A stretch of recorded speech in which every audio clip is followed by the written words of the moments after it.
महाभारत में आप देखिए, एक नहीं, दो नहीं, तीन नहीं, बल्कि 100 पुत्र खत्म हो गए, फिर भी महाभारत का बाप हस्तिनापुर के सिंहासन पर बैठा हुआ है।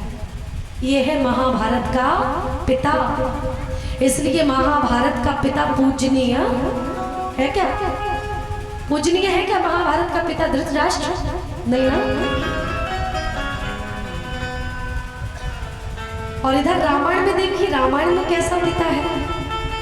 रामायण में केवल 2 बेटे वन को चले गए, तो आज एक पिता ने अपने प्राण छोड़ दिए। हालांकि बहुत समझाया, जब कैकेयी मैया अपने तो वरदान मांग रही थी। पहला वरदान कि सुना हो प्राण प्रिय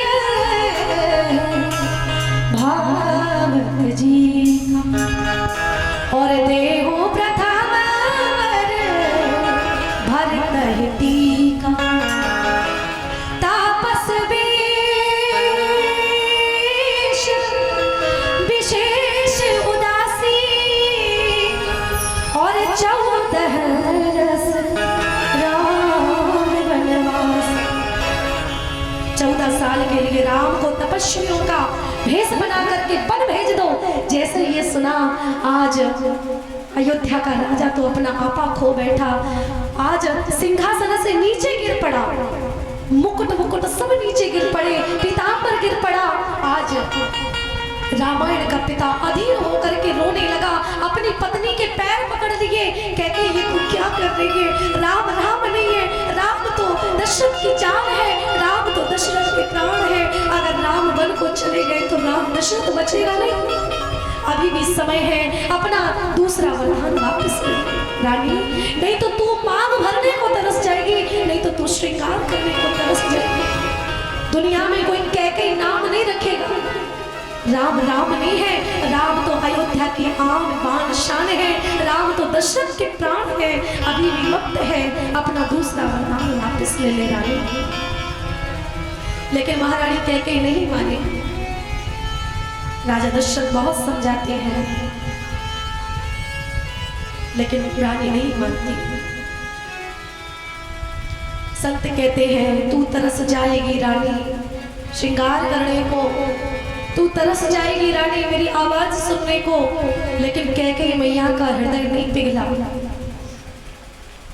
कि कैकेयी अयोध्या की शान चली जाए और राम बन गए तो मेरी जान चली जाए। राजा दशरथ समझाते हैं, कैकेयी पता है तुझे, तू तो राम से, भरत से ज्यादा राम को प्रेम करती थी, आज तुझे क्या हो गया? कहते हैं दशरथ तुझे भरत लाल प्यारे, राम को वन भेज कर तू कांटों पे चला गए और राम बन गए तो मेरी जान चली जाए। रानी कैकेयी अकड़ करके कहती है, सुनो, मुझे ये तुम्हारी बातें नहीं सुननी है। हमने तो सुना है रघुकुल रीति सदा चली आई, प्राण जाई पर वचन न है। और तुम ये बातें दे रहे हो, बातें मत सुना, मुझे वचन चाहिए।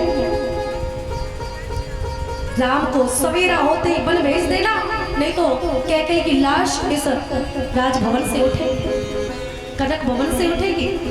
सुन लेना।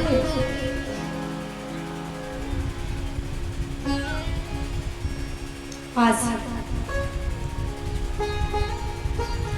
2 वर दिए थे, अब आंख क्यों चुराते हो? और वर ना दिए तो कुल की रीति चली जाए। कुल रीत, अगर वर नहीं दोगे तो कुल की रीत चली जाएगी। मुझे चिंता नहीं है, तुम्हारे प्राण जाए तो जाए।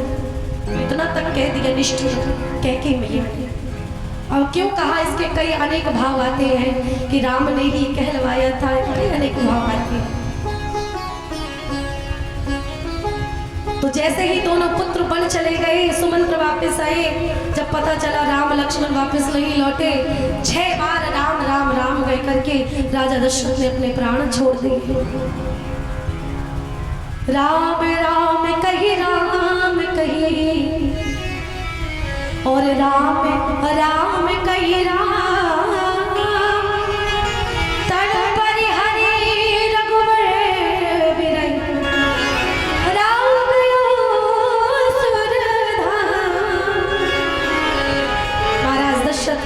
चले स्वर्ग चले। कहने का मतलब ये है, पिता देखो रामायण का, बाप देखो रामायण का, पिता देखो जो पूजनीय है। बंदौ अवध भुआल आज भी पूजे जाते हैं। क्यों? क्योंकि राम अपने 2 बेटे दूर होते ही राजा दशरथ ने प्राण छोड़। सुंदरता है कि नहीं रामायण में? और इधर अब बात करें अगर भाई की, तो भाई देखिए इधर जमीन के कारण लड़ रहे हैं, और इधर देखिए भैया भरत, जब भरत का चरित्र सुनाया जाता है तो 10 साल से जो भाई आपस में बोलाचाली नहीं होगी, वो भाई भी उठ करके कथा पंडाल में छाती से लगते हुए देखे हमने। ऐसा भरत चरित्र होता है। भरत चरित्र देखो, ऐसा नहीं है कि पहले ही भरत थे, आज भी भरत है, लेकिन आज के भरत में और पहले के भरत में जमीन आसमान का अंतर है। पहले के भरत होते थे जो अपने भाई का पेट भरते थे, जो अपनी जनता का पेट भरते थे, और आजकल के भाई केवल अपनों पेट भरत, केवल अपनी पत्नी को पेट भरत, केवल अपने बच्चों का पेट भरत, केवल अपना बैंक बैलेंस भरत। आज भी भरत है, लेकिन केवल अपने लिए भरत है, पहले जैसे भरत नहीं रहे। कहने का मतलब ये है, ज्यादा विस्तार ना करते हुए अगर विस्तार में प्रवेश करें तो बहुत समय लग जाए। जिस समय चित्रकूट के धाम चित्रकूट पहुंचे भैया भरत सिंहासन लेकर के, सारी प्रजा को लेकर के, और पता चला भैया भरत को कि हमारे पिताजी तो रहे नहीं, तो पिता और ससुर में कोई अंतर नहीं होता है।